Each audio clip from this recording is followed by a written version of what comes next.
Guys, today I'm going to tell you how to use Claude AI to compare options and make decisions. If you are using Claude AI and you want to compare two or more options and to take a one decision, so let's see how can you do that. You just have to simply open your browser, and once you are in your browser, you have to simply go to search for Claude AI, and you have to open the first official website, and you have to make sure that you are logged into your account. So now here what you have to do, you have to use a word like compare, and then you have to enter your topics or your things you want to compare. So let's say I'm gonna pasting here a simple prompt for just as an example. But here the most important thing you have to do, you just have to click on this plus icon, and you have to make sure that your web search is enabled.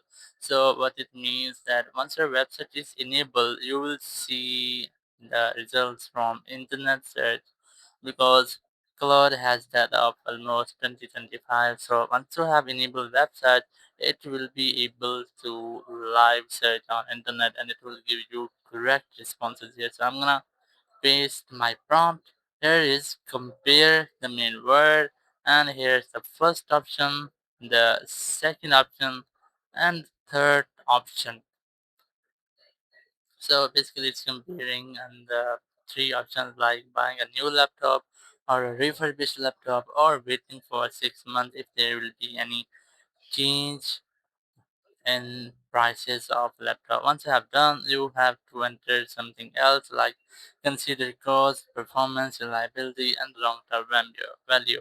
So you have to enter your requirements here. So once you have done, just click on the submit option.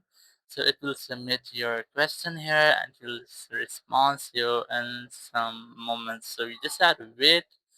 So in this way, you can easily compare two or more things and get a simple decision using Claude AI. Thank you very much for watching the video. Until next video, bye bye.